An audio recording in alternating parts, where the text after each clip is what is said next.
Baik, assalamualaikum warahmatullahi wabarakatuh. Kali ini kita akan membicarakan tentang e-government, materi kita. Setelah kemarin kita lihat sejarah perkembangan teknologi informasi dan penggunaannya dalam bidang pemerintahan. Nah, sekarang kita akan coba melihat tentang e-government.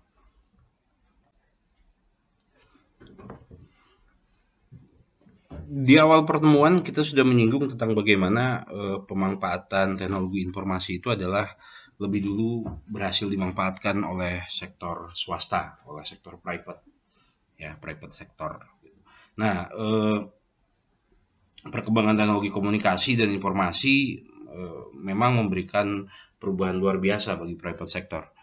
Nah, dan aplikasi internet, media komunikasi antar private sector yang kemudian dikenal sebagai e-commerce, ya. Kita kenalnya e-commerce. Nah, itu memberikan dampak yang sangat luar biasa. Dan dampak ini salah satu akibatnya adalah terlihat sangat tertinggalnya public sector yang ternyata masih menggunakan cara-cara tradisional dalam berkomunikasi dengan para stakeholdernya. Inilah yang kemudian memicu public sektor publik ini untuk kemudian melahirkan apa yang kita kenal sekarang dengan yang namanya e-government. Oke, sebelum lebih jauh lagi tentang e-government, kita coba samakan dulu pemahaman tentang e-government itu sendiri apa. Oke, sebutan e-government sebetulnya punya banyak definisi, ya, punya banyak pengertian yang dijadikan acuan dalam berbagai studi, gitu, termasuk terutama studi di sosial politik pemerintahan. Ya, ada beberapa pengertian, salah satunya adalah dari Bank Dunia. Misalnya pada tahun 2004 Bank Dunia mengeluarkan definisi tersendiri tentang e-government. Bank Dunia menganggap e-government itu adalah refers to the use by government agency of information technology that have the ability to transform relation with the citizen, business, and other arms of government. This technology can serve a variety of different ends, better delivery of government service to citizen, improve interaction with business and industry, citizen empowerment through access to information, and more efficient government management. The resulting benefit can be less corruption, increased transparency, greater convenience, revenue growth, and cost reduction. Nah, itu misalnya pengertian yang dimunculkan 2004 oleh Bank Dunia. Selanjutnya masih tidak terlalu jauh berbeda. Definisi lain misalnya bermunculan. Salah satunya kemudian ada definisi dari PBB. UNDP kemudian memunculkan definisi tersendiri tentang e-government. Ya, United Nations Development Program, lembaga yang bagian dari United Nations, PBB, mendefinisikan e-government itu lebih sederhana sebetulnya. E-government itu adalah is the application of the information and communication technology by government agency. The application of the information and communication technology by agency. Kemudian dalam bukunya Indrajit Ricardus Eko misalnya, bukunya berjudul Strategi Pembangunan dan Pengembangan Sistem Pelayanan Publik Berbasis Teknologi Digital, diterbitkan di Yogyakarta. Misalnya dia punya definisi juga, e-government itu katanya adalah the use of information technology, in particular the internet, to deliver public service in a much more convenient, customer oriented, cost effective, and altogether different and better way.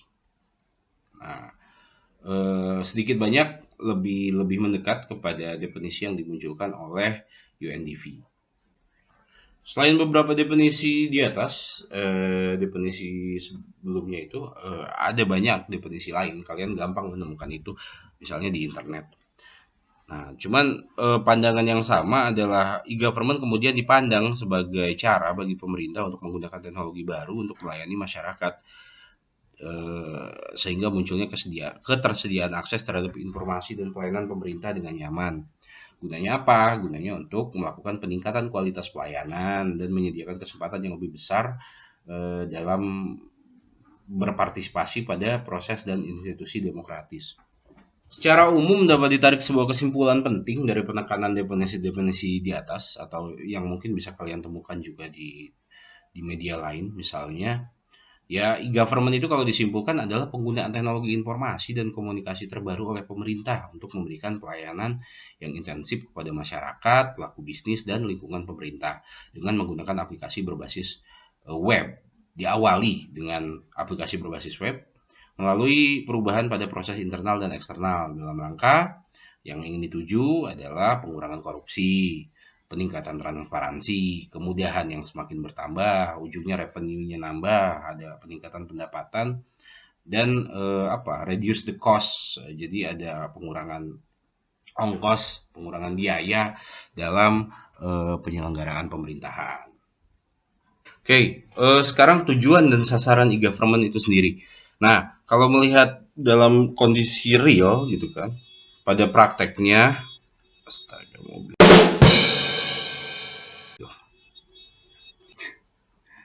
Oke, dalam prakteknya yang paling marak bukan cuma di Indonesia, tapi mungkin di seluruh negara-negara di dunia, ya. E-government memang implementasi paling banyak yaitu penggunaan internet. Ya, penggunaan internet di sini adalah penggunaan internet untuk melaksanakan urusan pemerintahan dan terutama penyediaan pelayanan publik yang lebih baik. Orientasinya pada layanan kepada masyarakat yang meningkat. Nah, simpelnya sih tujuan yang ingin dicapai dengan e-government adalah untuk menciptakan customer online dan bukan inline gitu. Itu ada di tujuan di presentasi saya itu. Nah, selain itu e-government juga bertujuan memberikan pelayanan yang tanpa adanya intervensi pegawai institusi publik. Jadi dia netral, kenetralannya bisa dijaga, tidak terpengaruh dengan politik, tidak terpengaruh dengan gejolak ekonomi dan lain-lain gitu. Nah, menghapus sistem antrian yang panjang gitu kan. Kemudian menciptakan satu bentuk pelayanan pemerintahan yang sederhana, murah dan efektif gitu. Nah, hal ini kemudian ditujukan untuk satu tujuan mendasar ya, yang implementasinya itu bisa didapatkan tiga hal. Satu, kita berbicara tentang mutu ya, mutu. Adanya yang ingin didapatkan adalah munculnya peningkatan layanan mutu, layanan mutu.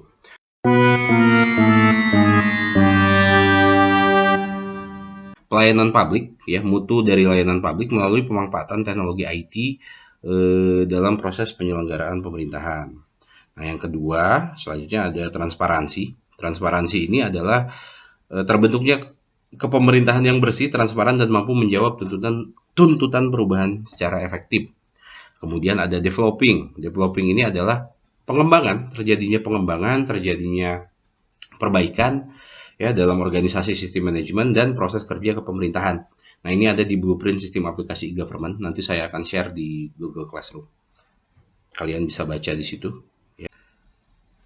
Nah, tujuan itu punya sasaran. Nah, sasaran e-government sendiri adalah ada 4, misalnya kita kelompokkan jadi 4. Satu, adanya networking. Networkingnya adalah terbentuknya jaringan informasi dan transaksi pelayanan publik yang berkualitas dan terjangkau. Nah, selanjutnya ada yang namanya ekonomi. Ekonomi ini adalah pembentukan hubungan interaktif dengan dunia usaha. Ya, seperti yang kita tahu tadi saya singgung pertama bahwa yang dulu melaksanakan e-government ini model dengan e-government ini kan adalah dunia usaha, dunia ekonomi sebetulnya. Ya, namanya yang kemudian muncul adalah e-commerce tadi. Nah, dia yang diinginkan sedangkan e-government misalnya ada yang berubah di sini ya. Tetapi masih terhubung dengan dunia usaha. Yaitu bagaimana caranya memperkuat kemampuan perekonomian, ya resisten, dia bisa tahan menghadapi perubahan dan persaingan perdagangan internasional. Karena salah satu arahan e-government ini adalah bagaimana kemudian membuat perekonomian satu negara misalnya resisten terhadap globalisasi. Selanjutnya ada sasarannya adalah komunikasi ya. Apa yang diinginkan dimuncul dari komunikasi adalah pembentukan mekanisme komunikasi antar lembaga pemerintah serta penyediaan fasilitas bagi partisipasi masyarakat dalam proses kepemerintahan. Ya, two way apa? Jadi ada interaksi dua arah yang diharapkan lebih muncul gitu. Karena interaksi dua arah ini kemudian nanti harapannya adalah memunculkan partisipasi yang sebagaimana kita tahu adalah core dari demokrasi itu sendiri. Nah, yang terakhir sasarannya adalah manajemen sistem. Manajemen sistem ini adalah pembentukan sistem manajemen dan proses kerja yang transparan dan efisien serta memperlancar transaksi dan layanan antar lembaga pemerintah. Ya, di awal pertemuan kita sudah singgung ini terkait dengan bagaimana government berhubungan dengan government, G2G, government dengan masyarakat, government dengan society gitu ya. Ada 4 itu. Nah, dari prakteknya ini memang tujuan dan sasaran ini level paling bawahnya adalah dengan memunculkan website e-government. Jadi saya pernah singgung bahwasanya e-government itu apakah selalu website? Ya tidak selalu gitu loh. Website itu adalah bagian dari e-government tapi hanya bagian kecilnya saja, sedangkan untuk apakah identifikasi e-government itu hanya tunggal website ya enggak juga. Ya.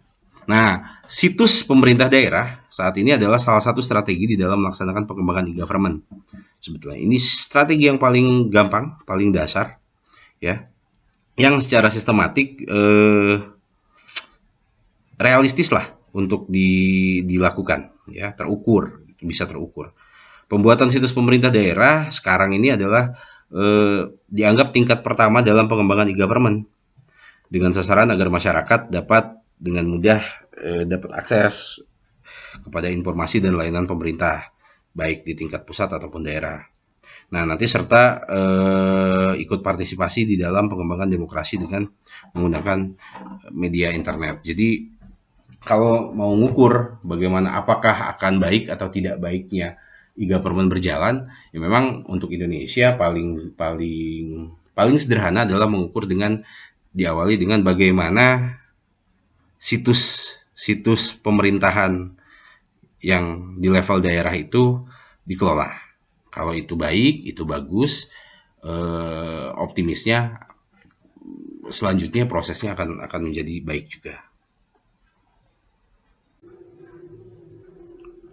Oke, nah kemudian selanjutnya ada manfaat implementasi e-government. Ini bisa secara teoritis, ini bisa kalian lihat di bukunya Ihsan dan Darmawan berjudul e-government, studi pendahuluan di Kabupaten Sragen. Ya, dia menemukan yang sangat dekat dengan Indonesia lah, seperti itu, dan dituliskan dalam buku ini.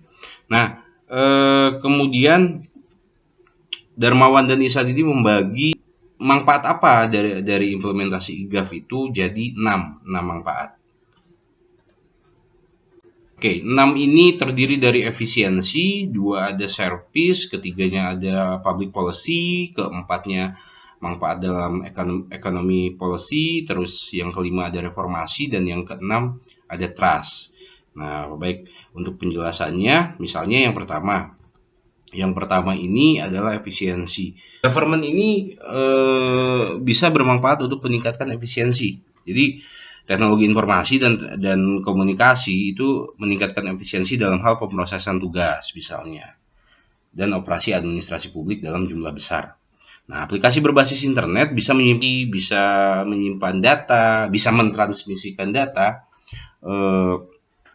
melakukan provisi informasi dan komunikasi dengan customer di sini masyarakat. Efisiensi di masa datang yang lebih signifikan mungkin dilakukan melalui pembagian data yang lebih besar dengan dan antar pemerintah.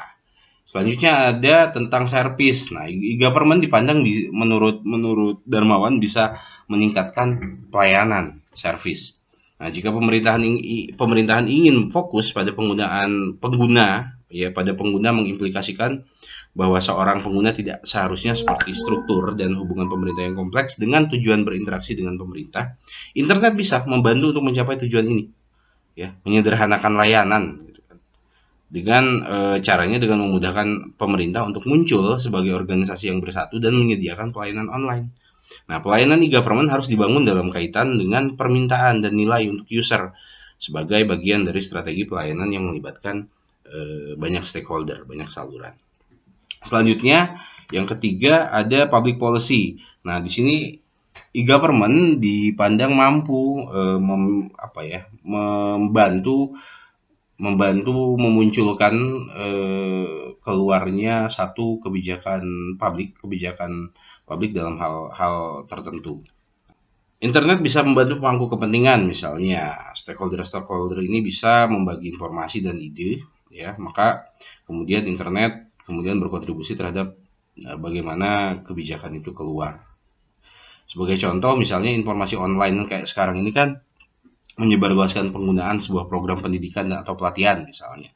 Nah, dulu nggak bisa dilakukan secara sederhana, misalnya tinggal diupload, bikin videonya, upload, kemudian diinstruksikan bahwa harus ditonton oleh masyarakat.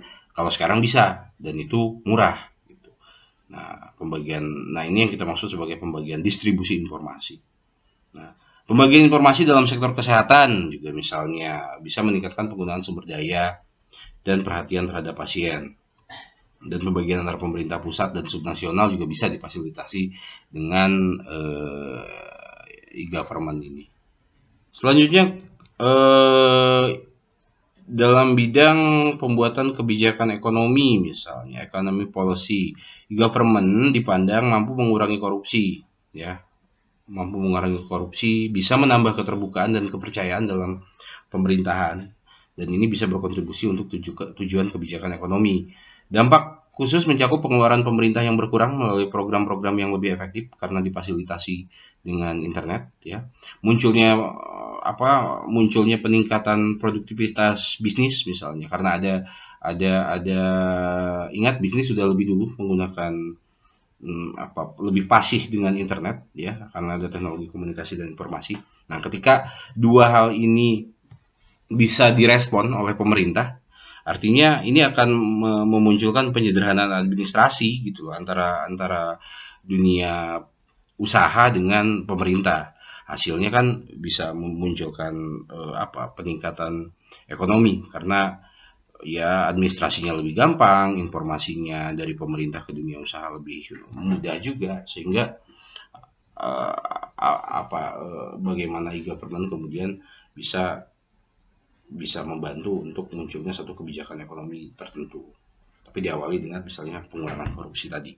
Oke, selanjutnya reformasi, ya. Reformasi di sini e-government dipandang bisa jadi menjadi kontributor utama untuk terjadinya reformasi, ya. Nah, sebagaimana yang kita tahu, teknologi informasi dan komunikasi telah mendukung reformasi dalam banyak area, ya. Sebagai contoh, dengan meningkatnya transparansi, memfasilitasi pembagian informasi, dan meng-highlight ketidakkonsistenan internal misalnya.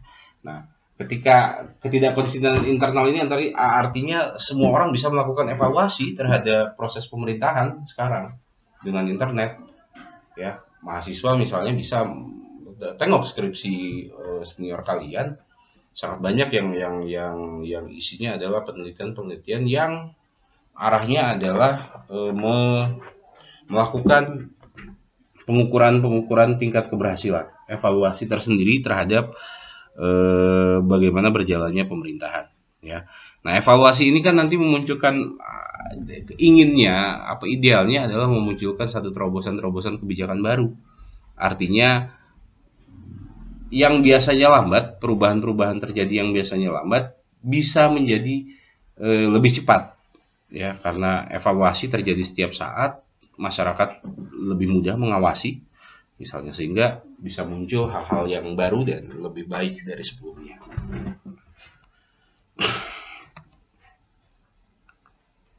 Ketiga, adanya trust, ya. E-government ini dianggap bisa membantu lebih menguatnya kepercayaan antara pemerintah dan warga negaranya dengan masyarakat, ya.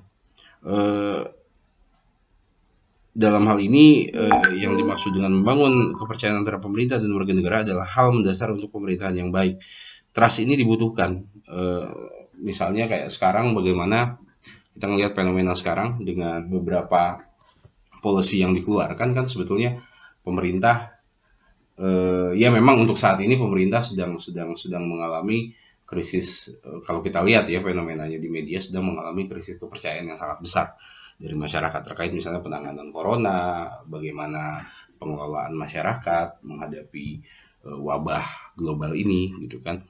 Nah, tapi jika dipikirkan, ya kan, coba kalian pikirkan sebetulnya kesempatan untuk tidak mendapat kepercayaan dari rakyat dan kesempatan untuk mendapatkan kepercayaan dari rakyat itu sebetulnya sama-sama besarnya, sama-sama bisa dilakukan dengan melakukan dengan adanya penggunaan internet yang masif seperti sekarang sebetulnya. Ya memang tergantung dari bagaimana kebijakannya diproduksi gitu loh, apakah baik atau tidak. Trust ini kan dibangun dari misalnya kebermanfaatan kebijakan yang dihasilkan oleh pemerintah. Ya, ketika pemerintah menghasilkan sesuatu yang baik ya harusnya bangunan trust itu akan menguat dengan sendirinya. Nah, internet menyediakan jalannya, apapun itu ya, maksudnya apapun itu hasilnya. Misalnya, ya kalau kepercayaan yang diproduksi buruk ya maka respon dari masyarakat pun cepat. Cepat akan mengetahui itu, akan sadar tentang itu, hasilnya adalah negatif persepsi terhadap pemerintah. Tapi kalau kebijakan yang dihasilkan bagus, ya masyarakat juga persepsinya akan baik gitu. Harusnya seperti itu. Nah, teknologi informasi dan komunikasi membantu membangun kepercayaan dengan memudahkan pelibatan warga negara dalam proses kebijakan. Ya, dari hal-hal yang sederhana seperti kolom komentar di media massa atau komen kepada akun-akun resmi pemerintah misalnya itu juga adalah proses-proses yang kita ditulis oleh Darmawan sebagai memudahkan pelibatan warga negara dalam proses kebijakan. Selain itu, e-government juga bisa mempromosikan pemerintahan yang terbuka dan akuntabel dan membantu mencegah korupsi. Nah, lebih lanjut, jika keterbatasan dan tantangan dapat diatasi, e-government bisa membantu suara seorang individu bahkan dapat didengarkan dalam sebuah perdebatan yang lebih luas. Jadi, apa ya, fungsi e-government sebagai awal menciptakan sebuah public sphere, ya, sebuah ruang publik yang efektif. Sebetulnya itu ada potensi kebermanfaatan itu ada. Ya. Oke. Selanjutnya berdasarkan paparan tadi jadi dapat ditegaskan bahwa hampir seluruh pemerintahan di dunia ya sekarang melakukan adopsi terhadap e-government dan ini dilakukan karena ya, merupakan salah satu cara untuk bisa menjalankan fungsi pemerintah dengan memanfaatkan berbagai perangkat teknologi informasi. Nah, misalnya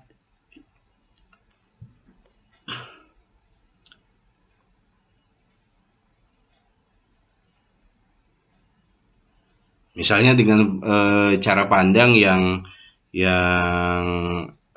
menganggap bahwa dengan e-government yang baik, dengan memunculkan e-gov yang baik gitu kan, bisa menjadi salah satu cara untuk mewujudkan secara lebih luas ya, mewujudkan good governance misalnya. Dan itu yang sedang digadang-gadang oleh seluruh pemerintahan yang ada di dunia sekarang. Udah lebih dari 10-15 tahun yang lalu. Nah, untuk Indonesia, seiring perkembangan e-government di Indonesia, beberapa kabupaten kota di Indonesia bisa dijadikan rujukan pengembangan e-government bagi daerah lain. Jadi ada proses copy paste, ada proses-proses saling lihat gitu kan antara satu daerah dengan daerah lainnya. Ya. Secara empirik juga e-government sudah terbukti kebermanfaatannya bisa dirasakan gitu. Beberapa negara yang menggunakan e-government dalam rangka menunjang aktivitas pemerintahannya ya sudah merasakan bagaimana efektivitas dan efisiensi pelayanan publik itu bisa dicapai dengan e-gov. Ada 3 dimensi dalam melihat manfaat dari penerapan e-government, yaitu yang paling sederhana itu ada ekonomi, sosial, dan pemerintahan. Secara empirik memang telah terbukti bahwa kebermanfaatan yang dapat dirasakan oleh berbagai negara yang sudah menggunakan e-government dalam aktivitas menunjang efektivitas dan efisiensi pelayanan publik, kita bisa kelompokkan menjadi tiga dimensi